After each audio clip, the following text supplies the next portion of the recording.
Let's begin by telling you that following a raid on the Nigeria Labour Congress headquarters by security operatives, organized labour is demanding an apology from the federal government and the Nigeria police force.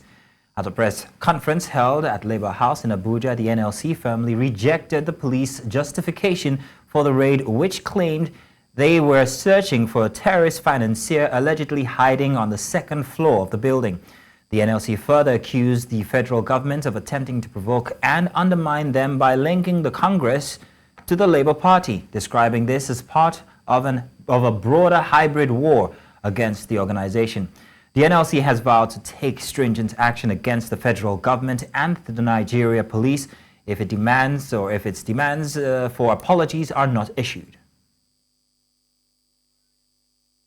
Earlier, Benson Upa, head of information and public relations of the NLC, was on the news to speak more on this. We received a letter from the Register of the Trade Unions, who, relying on Section 15 of the Trade Unions Act, subsections 2 to 4, threatened us on our relationship with Labour Party. All because a discredited leader of the party, one time discredited, is working with them. Let me tell you, Abuja is working with. So government came from that perspective. Secondly, government is working to reduce the tenure of executives of trade unions to 2 years. And I want to tell you, based on the provisions of the corpus of labor law, that constitutes an interference in the affairs of President Bola Tinubu and his Equatorial Guinea counterparts Teodoro Obiang Nguema Mbasogo have signed a landmark agreement on the Gulf of Guinea pipeline project, further strengthening their partnership for mutual development. The agreement addresses key aspects such as legislative and regulatory measures, pipeline establishment and operation, natural gas transit, pipeline ownership, and overarching principles. During the signing ceremony, the Nigerian leader, who is on a 3-day official visit to Equatorial Guinea, highlighted that this agreement will unlock new opportunities for gas exploration and job creation. The two leaders also engaged in discussions on various critical issues, including employment creation, food security, multilateral relations, and conflict resolution mechanisms across the continent. Nigeria's federal government has approved a temporary policy to exempt selected basic food items from duty rates and value-added tax. The policy, which takes effect today, August 15, 2024, aims to make essential commodities more affordable to citizens amid high food costs. Eligible items include rice, sorghum, millet, maize, wheat, and beans. The participant companies must meet certain requirements, such as being incorporated in Nigeria and having a minimum operational history. The policy requires companies to sell at least 75% of imported items through recognized commodities exchange and keep comprehensive records. The Nigeria Customs Service will monitor compliance with penalties for non-compliance. The government aims to address food security challenges and ensure basic foodstuffs are accessible to all Nigerians. To further discuss this, I'm joined by Dr. Femi Egbeshola, Chairman, Small Business Owners Association of Nigeria. Dr. Femi, you're welcome. Thank you for joining us. Thank you very much for having me. Good. So, Doctor, please, do you think that the zero duty rate and VAT exemptions on selected basic foods, like we've just mentioned, will impact small businesses in the food industry? And what benefits or what challenges do you foresee for business owners themselves? Well, whatever government does this time to improve food, to reduce food inflation, I think is always in the right direction. Coming up with the removal of VAT on food items and food importation to some extent will help to ease the tension, ease the scarcity and inflation in the food area. However, it is instructive to mention here that the conditions that surround this implementation of this policy may not really get us what we need in terms of having enough food and at reasonable prices. For example, in the food and agricultural sector, major of the players are those in the micro and small businesses, those who are doing very small sustenance farming that are not already licensed. Many of them are not registered with CAC. The major farmers of the country are not registered with CAC at the moment. I also discovered that they do not have all these records that government needs, and they form about 90% of the farming sector. So if you are bringing a policy that does not include this majority of the sector in the farming sector, you may not really get it right. What we have now is a policy that is affecting just about 6-7% of the farming sector, and to us, that is not good enough. What we will have expected is for government to look at how to incentivize that particular sector, rolling it down from bottom to up, enabling and intervening in the sector by empowering those who are really the players of the sector, who are the very subsistent farmers, small micro holders that are able to produce what we eat at the moment, get them the kind of mechanism and the education that they need to farm, the kind of equipment that they need to farm, the kind of technology that they need to farm with, finance them to be able to farm well, and at the same time help them to be able to uptake whatever they produce so that they do not run at a loss at the end of the day. To us, some of this is what is going to be the lasting and sustainable solution to farming challenges, not just the removal of VAT for a very few players in that agri sector. Dr. Egbeshola, let's take a look at the requirements for these small businesses. Take note, small business. They're required to at least have minimum operational history in Nigeria, and also they need to be incorporated in Nigeria. So for these requirements, are these requirements feasible for small businesses, and do you think that they will hinder or help the policies effectively? It's not feasible. Like I did mention the other time, 95% of farmers in Nigeria are in the micro and the nano sector, meaning that many of them are not registered with the Corporate Affairs Commission known as CAC, and they do not have records of their farming business. So they may not be able to benefit really from this policy. And this sector forms about 95% of the entire farming sector. So it's not going to really be impactful in the sense that it is not going to be able to intervene and empower the farmers who are really feeding the nations. What we need to do at this time is to begin to look at ways that this policy can really impact those in that sector, help them to upscale and improve in their farming business so that we have more food in the nation, more food for people to eat, and at a cheap and affordable prices for the citizens. That is what we need to be talking about now. Yes, removal of VAT for imported products is good, but it's going to only affect a very small sector of the economy. We want something, a policy that will be more sustainable, that is going to be long-lasting and will be long-term, such that when we start it, we'll be sure that over time we'll be able to overcome our food inflation and our food insecurity, such that everyone in the country will be able to have food on the table. Food is the number one commodity that every citizen of the country needs. It should not be a luxury. It should be a necessity that is affordable by all. And the best way to achieve it is to empower those who are the majority in that sector, the nano and the micro farmers. So with that in mind, noting that this is not favorable for small business owners, as you've just noted, do you think that this policy will achieve what it set out to do? Yes, to some extent it will. It will to some extent, but it's going to be a short-term solution. It's going to be a short-term solution in the sense that those who are importing this food in larger quantities, those are structured businesses that have the capacity to import in larger businesses, are not able to sustain the kind of food subsistence that we need in the country at the moment. And for that reason, we may have some of these processes encumbered by corruption that we always have over time in this country. We would have expected that the lasting solution, like I did say the other time, is to ensure that we empower farmers from the bottom to the up to be able to produce enough to sustain us and perhaps begin to import. By the time to begin to export rather, by the time we are importing food into the country and releasing VAT exemption, yes, it is going to have some short-term effect, but it's not the solution that we need at this time. We want farmers, all strata of farmers, to be empowered to do what they need to do.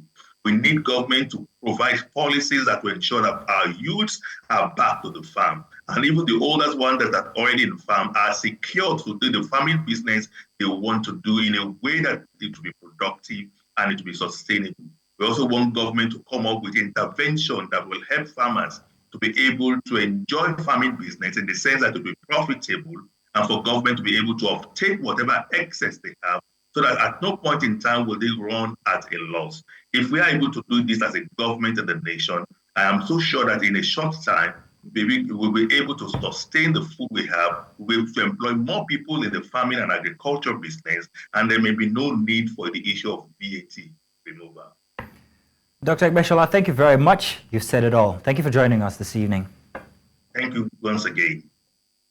Away from that, the recent passage of the Police Act amendments has sparked considerable debate. The new legislation seeks to extend the tenure of the Inspector General of Police and modernize law enforcement operations by boosting accountability, updating policing practices, and fostering a more cooperative relationship between the police and the public. News Central's Igbalani Omoni provides further details in this report. The controversy surrounding the new bill centers on a provision that extends the retirement age for police officers from 60 to 65, which notably benefits the current Inspector General of Police, Kayode Egbetokun. President, he does have a relationship with the president. He was at one point his aide, and several times, the relationship is not hidden. And so there is the speculation and allegation that he benefited from that. There are several DIGs now who, by virtue of their positions, were as aspirational or hopeful that they would become their IGs once he leaves. Now that this amendment has taken place, what is their fate? If you now extend it to the larger security sector, what impact will it have on the service chiefs, as an example, whose fate has not been clarified? Other contentious provisions include the revised Cybercrime Act, which permits warrantless police investigations and prosecutions of cybercrimes. The bill also emphasizes the retention of experienced officers, valuing their institutional knowledge and expertise regardless of age. On the positive side, the proposed reforms introduce independent oversight, increased funding, enhanced training, promotion opportunities, improved recruitment practices, and new disciplinary procedures, all aimed at bolstering officers' welfare. Experts say effective implementation of the bill's community policing initiatives could drive substantial positive change, though it also raises additional concerns. I think what we're doing is very, very important to actually changing the mindsets of people. One of the reforms we see is in community policing, because what this does is it ensures that communities are safer. It's work in progress. As far as I know, the requirement for state police would require constitutional amendment. It's not just an act that would achieve that. You cannot be discussing community policing and you've advanced it to such a stage, and then at the same time you want to have a conversation around state police. What would be the relationship between this? What would be the jurisdiction for each? That kind of conversation has not been had. Funding for this component, if we decide to move in that part, how will that be handled? The bill also prohibits police from arresting individuals solely for civil dispute or breaches of contract, and bans detaining someone in place of a wanted suspect. A lot of work needs to go into the implementation of the Act, post-passage and post-presidential assent. If implemented, experts believe these amendments could significantly enhance public safety and improve the ability of police to serve their communities effectively. In Lagos for News Central, Igbalani Omoni. We're going to short break, and when we come back, more news inside the hour. And now to a business-related story. Nigeria's headline inflation rate has experienced its first decline since December 2022, dropping from 32.19% to 33.4% in July 2024. This information was revealed in the Consumer Price Index inflation report released by the National Bureau of Statistics on Thursday. The report highlighted a 0.79% decrease in headline inflation for July. However, the July inflation figure remains 9.32% higher than the rate recorded in the same period in 2023. On a month-on-month basis, the headline inflation rate for July 2024 stood at 2.28%, slightly lower than 2.31% reported in June 2024. Now, joining me to discuss this is economic analyst Olusegun Okunade. You're welcome. Good evening to have you here. Yeah, good evening, Mazino. Good evening to all our viewers across the globe. Glad to be here this evening. Thank you very much. Now, Mr. Okunade, what were the primary economic factors contributing to the recent decrease? Albeit that it's a very small decrease, what factors are responsible for Nigeria's inflation rate coming down after 19 months of consistent increase? Oh, thank you very much, Mazino. I look critically at the reduction that we've seen when it comes to inflation. Very marginal, very small. It's insignificant if you ask me. But after 19 months, at least, we can come to discuss on issues to say it's not an increase like we've been having consistently in every month. When you ask of some of the indices, I believe the measures put in place by the Central Bank of Nigeria and that of the federal government also in terms of the area of the inputs into security has assisted in a little way to create a great relief. Although I would say it is not a time to start celebrating, because when you look at the key measure of measuring inflation, which is the consumer price index, there are still a lot of some of those things that is not impacting or may not impact on the common man in the common time. So this might just be more of what some of us would refer to as book work, not reflecting in what an average citizen can actually look. When you look at the consumer price index, some of those components that actually made up those things are still seriously being impacted. In terms of food, I can tell you we've not moved significantly. I was still in the market myself yesterday, and I know what the cost of things are. In area of shelter, there has not been any significant improvement. Rather, you see people paying more for their rent, and to even acquire property on your own, as we speak, is on the high side. When you look at other operations, let's look at transportation too.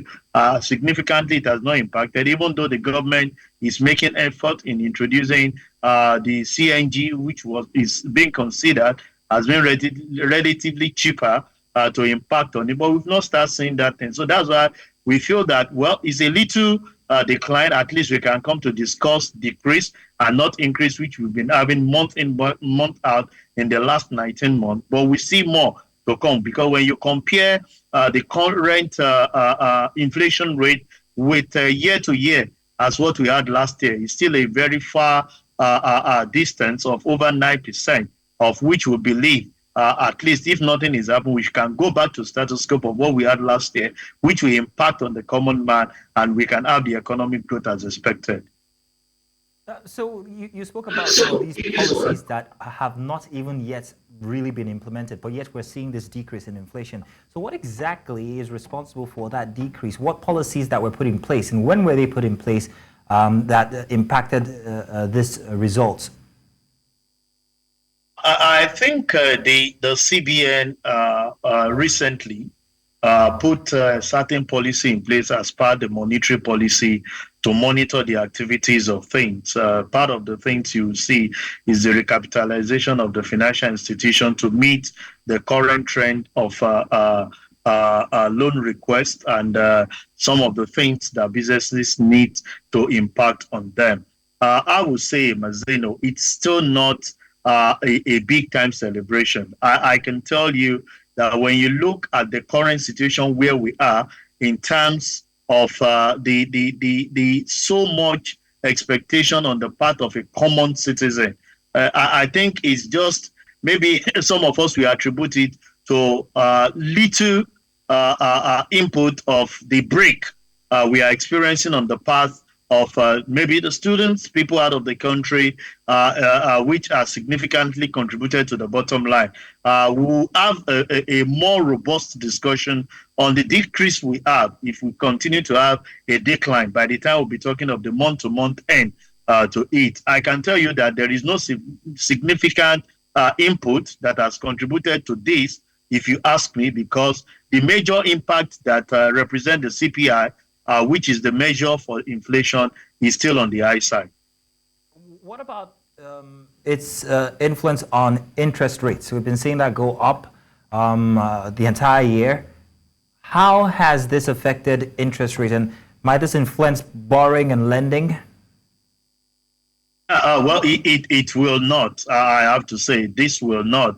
I'm sure you know at the last MPP meeting that was held, inflation was actually increased to about 27.4%, which on its own we consider as something that stiffens the business growth of an average person, because you always ask yourself, if you are to borrow at that rate, of which is really not 27.4, by the time the financial institution add some of those their fees to it, we'll be talking about 32 to 33%.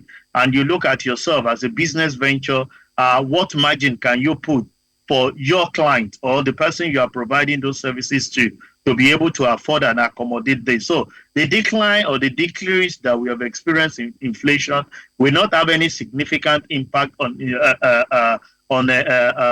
interest rate, but we hope to see more of the input from the fiscal side that will support what the monetary policy that we are having. But a lot still need to be put in place. We want a situation where we can have an interest rate come as low as 15% so that businesses can grow. Because as we speak currently, the operating cost of an average businessman is impacting negatively on the growth, and not until when we have a coincided interest rate impacting on inflation, we go nowhere as a nation. Mr. Okunade, thank you very much for giving us your intelligent insight into the subject matter here. Thank you indeed. It's a pleasure to be with you this evening, Mazino. Thank you for having me. Thank you. Mr. Olusegun Okunade there, economic analyst, join us to talk about Nigeria's drop in inflation, only just slightly. Now, the coalition of Rivers State leaders has urged President Bola Tinubu to intervene in the ongoing political brawl between Federal Capital Territory Minister Nyesom Wike and his successor, Governor Siminalayi Fubara. The coalition emphasized that the president's involvement is crucial to safeguarding the stability of the state. They accused the federal government of neglecting the situation, which they claim is escalating tensions across Rivers State. The group also warned that the prolonged standoff could lead to a severe conflict if not swiftly addressed. The group condemned what it termed ongoing efforts by Wike's allies to destabilize the government, including recent utterances by the former interim committee chairman of the All Progressives Congress, Tony Okocha, accusing the governor of sponsoring the anti-bad governance protest, which they described as inflammatory. The governor of Delta State, Sheriff Obuewori, on Thursday said the establishment of the Federal University of Petroleum Resources Efurun Resource Center at Isiokolo would boost development in Ethiope East local government area of the state. Governor Obuewori stated this when he received on a courtesy visit the Ovie of Agbon Kingdom, Oguri Merime Okori I, Agbon chiefs and principal officers of FUPRE at Government House, Asaba.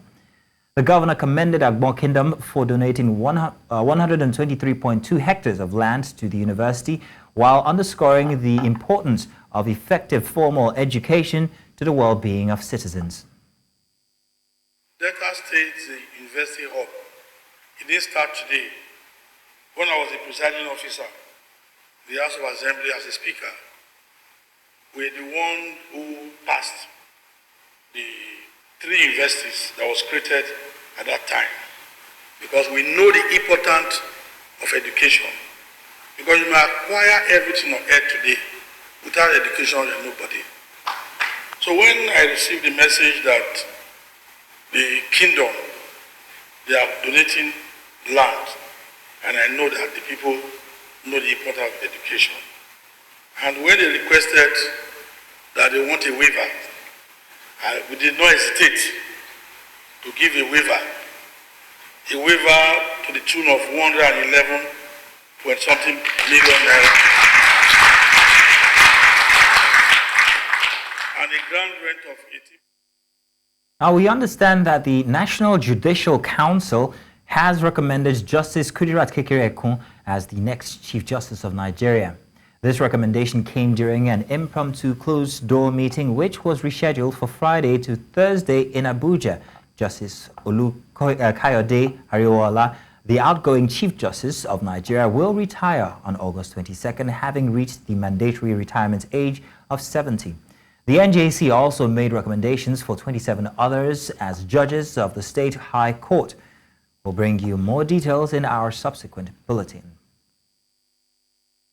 The House of Representatives Tribunal has nullified the election of Simon Atigwe, the member representing Igboeze North Udenu Federal Constituency. Atigwe, a candidate of the People's Democratic Party, was initially declared the winner of the rerun election held on February 3, 2024 by the Independent National Electoral Commission. He reportedly secured 23,863 votes, narrowly defeating Dennis Agbo of the Labour Party, who garnered 23,226 votes. Agbo, who originally won the February 25, 2023 election but was unseated by an appellate court ruling, had petitioned the tribunal to challenge Atigwe's victory.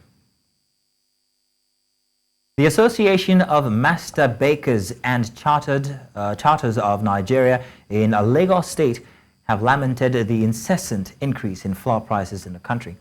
The association made this known during a protest held in the state. The association's chairman, Chief Ayola Matthew, said despite the recent approval of a duty-free importation waiver on wheat, maize, and other commodities, flour prices kept rising. Ayola also expressed concern over Nigerian millers' failure to implement the waiver. He said this has made it difficult for bakeries to operate smoothly. To import for 150 days free of duty, it has not reflected in the price. Price of bread, price of flour today is about 70,000 naira. You can make inquiry. And the same thing, sugar, is to please come down. If you want to assist the masses, the wheat issue has to be settled, and the sugar issue has to be settled. From the wheat, there's a lot of production of the wheat. Semo is there, biscuit is there, pasta is there, noodle is there, everything is there. And with the bread, you can take akara to his bread. You can take meme to his bread. You can use a wagon. You can use to his bread. Even meat, you can use to take bread. Water, Coke, you can use to take bread. It's easy. It's the most common food. Now, the Nigerian Shippers Council and the Borno State government have finalized plans to expedite the completion of the Juari Inland Dry Port in Maiduguri, a project aimed at enhancing transport and trade facilitation. Borno State Governor Babagana Zulum led concessionaries in strategic discussions with the management of the Shippers Council during a courtesy visit to their headquarters in Lagos. News Central's Nioma Obi Aswalo has the details. Borno State Governor Babagana Zulum, accompanied by his entourage, arrived at the Nigerian Shippers Council headquarters, where he was warmly received by the management team led by the Executive Secretary and CEO, Pius Akuta. During the visit, the governor was briefed on the significance of infrastructure in national development, with a particular focus on the Juari Inland Dry Port. Akuta noted that the Nigerian Shippers Council is responsible for developing an inland dry port across Nigeria, with Borno State recognized as a critical transborder trade route. Because of the importance of that route in international trade and commerce in Nigeria, particularly now that Mr. President has redirected the attention of the economy towards the non-oil sector of the economy, particularly international trade. In his remarks, Zulum reiterated his commitment to ensuring the successful completion of the Juari Inland Dry Port within 6 months. He emphasized Borno State's strategic position bordering 3 countries, Chad, Niger, and Cameroon, which positions it as a key hub for transborder trade. It will take away thousands of young children that are in the streets. This is what we are looking for. The relationship between our border countries will be enhanced, and the economy of the nation will grow very well. Our GDP will also increase, and I think this is the, and we are trying to, divert our attention from, a mono economy, which is oil. By investing in other opportunities, I think Nigeria will be great very soon. Akuta commended Zulum's dedication to the project, noting that the development of the inland dry port across Nigeria is crucial for maximizing the benefits of the African Continental Free Trade Agreement. The importance of Borno State as a border town to 3 countries is, you cannot overemphasize that. And what that would do to international trade between Nigeria and these countries, especially under the African Free Continental Trade Agreement area, which Nigeria has opened its borders to the whole of Africa into one market. The establishment of the dry port in Maiduguri is expected to handle more than 10,000 containers daily. Zulum's focus on developing critical infrastructure, such as the transit park, further enhances the significance of this project. Currently, Nigeria has 7 inland dry ports, but only 2 has been completed. In Lagos, for News Central, Norma Obiaswalo. Welcome back. Now, in a shocking turn of events, Floyd Shivambu, once a crucial figure in the economic freedom fighters, has announced his departure from the party he co-founded with Julius Malema. Now, Shivambu said this while addressing the media during an emergency meeting on Thursday. EFF Julius Malema has accepted Shivambu's resignation and, however, said the doors will always remain open for Shivambu. News Central's Bongani Sesiba reports. What was once a formidable political friendship forged in the fires of revolution has now embers of betrayal and change. Today, the bond between Floyd Shivambu and Julius Malema is tested as Shivambu declares he will join the newly formed Jacob Zuma's-led party, Umkhonto weSizwe MK. I will not renew my membership of the EFF in Ward 44, which is one of the best performing wards in Johannesburg region. I also request to resign my position as Member of Parliament and all positions in the EFF. I will only do so after receiving a go-ahead from the organization because it is the EFF that deployed me to Parliament. I cherish and appreciate the work that we collectively did in the EFF and building a formidable organization. I believe the aspirations and vision contained in the organizational redesign document of the EFF can still be achieved. That the visions that are contained in the organizational redesign document of the EFF can still be achieved, and that I believe so. This morning's meeting was undoubtedly the last supper together as EFF political comrades. Malema said every bit of this news is very painful, but Floyd remains a friend outside of politics and he respects his choice. This could not have been necessitated by paging or fighting between me and Floyd because there was no such a conflict. So we are where we are. Painful as it is, we have to accept it and we have to move on. It was unexpected. Some of our leaders shed tears this morning because it came as a shock and they've never seen it happening. So we accept it. There's nothing much we can do about personal decisions. When people take personal political decisions that should never lead into enmity. Shivambu's departure isn't the only blow to the EFF. Close ally Jimmy Mainyi has also resigned, choosing to stand with Zuma, creating a wave of uncertainty about the party's future.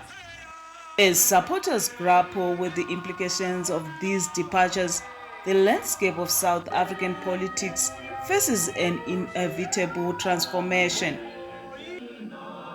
In the theater of politics, allegiances may shift, but the heart of this relationship reveals the true struggle for freedom and justice. What comes next for both Shivambu and Malema remains to be seen, but one thing is certain: the political landscape may never be the same. In Johannesburg, for News Central, Wangani Siziba. Now, political analyst Sipho Sipe, Professor Sipho Sipe, joins us now to unpack this. Professor, you're welcome. Thanks for joining us yet again. Thank you for inviting me. Thank you. So now, what do you think the motivation is for Floyd Shivambu to leave the EFF and join Jacob Zuma's party? Was this a personal decision, do you think, or could it be indicative of larger factional issues within the EFF? Well, it must be seen as mainly a political decision. The two of them get along as friends. Floyd Shivambu is a right-hand man of Julius Malema. So this decision is driven by the fact that the people join parties because they provide them with a better value proposition. So in the MK, Floyd could see himself having a far greater role to play. It may also be that he has outgrown the politics of the EFF. And it needs to be understood that the elections of 2024 also showed the EFF as if it has reached a plateau or a ceiling. It has actually regressed. And the MK party is the greatest winner, a party that seems to suggest that it will be growing. One must also understand it from the perspective of happenings within the new government of national unity, a unity that many people who are supporters of the ANC are very unhappy. And those are people who are likely to join the MK. So it may be that Floyd Shivambu sees far greater prospect of growth in the MK party than in the EFF. So this is mainly a political decision, but it is also personally a painful one for two comrades who have waged a number of struggles against the establishment.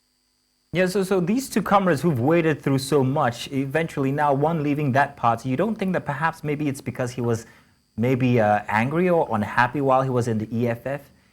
And what's the potential implication of this now, especially for the leadership of the EFF? Well, one of the things that you find with parties like these ones is that when you talk about the following is as a result of certain individuals. So you will find in the EFF people who are followers of Julius Malema. You'll also have people who are followers of Shivambu.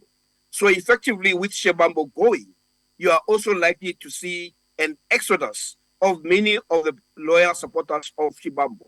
And Malema himself said as much, to say the resignation is probably the beginning of many others, and especially among those who are supporters or loyal members to Floyd Shivambu.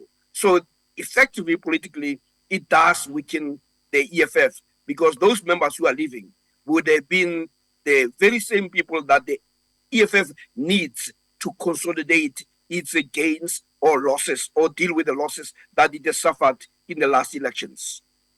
Now, the EFF and the Umkhonto Sizwe have a sort of sentiment against the DA, especially when it comes to the racial sentiments that they've always cried against from the DA. Now, do you think that this move is perhaps maybe a personal one for the individuals here to perhaps maybe gain more power as individuals, or is it a strategic move for both parties to form that alliance against the DA?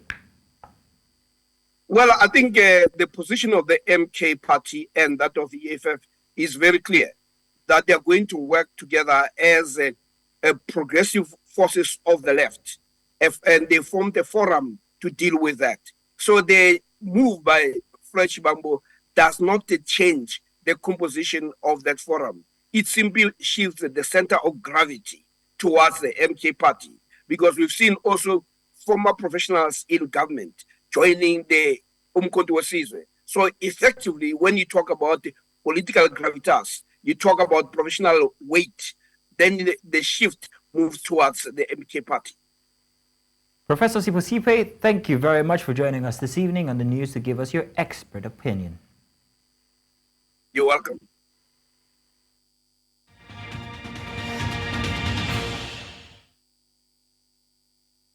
And now New Zealand's Prime Minister Christopher Luxon on Thursday said his country will embark on a major shake-up of its defense forces as the world faces a rapidly deteriorating strategic outlook with tectonic shifts in global power. Luxon made the comments during an address to Sydney's Lowly Institute think tank ahead of an annual meeting with his Australian counterpart in Canberra. He said the country would look to strengthen links with traditional partners, a notable shift after years of closer economic ties with China, citing the United States, Britain, NATO and Pacific neighbors as those who know best and with deep reservoirs of trust. To that end, a defense review is expected to focus on replacing and upgrading the country's military capabilities. Our strategic outlook is deteriorating more rapidly than at any time in our lifetimes. We see tectonic shifts are unfolding in the global distribution of power, economic heft and strategic influence. Old assumptions are being upended. And New Zealanders sometimes perceive themselves as being buffered by splendid isolation. Geography still matters and it always will, but there is no opting out from today's strategic realities. New Zealand is committed to remaining a credible and effective ally and partner. And in the coming months, my government will confirm a new defence capability plan, which will outline our defence capability priorities and budget trajectory out to 2020. Now, sports. Following their recent slump in form and poor performance, Nigeria's men's national basketball team, the Tigers, have dropped in the latest FIBA rankings. The Nigerian side failed to qualify for the just concluded 2024 Olympic Games in Paris, France. According to the latest ranking released on Thursday afternoon by FIBA, the Tigers garnered 299.7 points to drop 4 places to 42nd in the world. The Nigerians also placed 6th in Africa, with South Sudan remaining the best-ranked African team following their memorable Olympic debut. And Tottenham manager Ange Postecoglou has announced the suspension of Malian international midfielder Yves Bissouma ahead of Monday's trip to Leicester after he was seen inhaling laughing gas in a video on social media. The 27-year-old has since apologized for what he described as a severe lack of judgment. Possession of nitrous oxide, also known as laughing gas for recreational use, has been a criminal offense in the United Kingdom since 2023 and can result in a 2-year prison sentence for repeat offenders. Bissouma, who joined Spurs from Brighton for £30 million in 2022, had played 45 minutes in Spurs' friendly loss to Bayern Munich on Saturday afternoon. Later that day, he posted a video of himself on social media, which showed him inhaling from a balloon. And Bournemouth have agreed a deal worth £40.3 million to sign striker Evanilson from Portuguese giants FC Porto. The Premier League side are in the market for a forward to replace Dominic Solanke after the Englishman completed a £65 million move to Tottenham Hotspur. The 24-year-old Evanilson has spent the last 4 seasons at Porto, scoring 60 goals and providing 21 assists in 154 games. The Brazilian international has also won 6 trophies with Porto, including 3 Portuguese Cups and the La Portugal in 2022.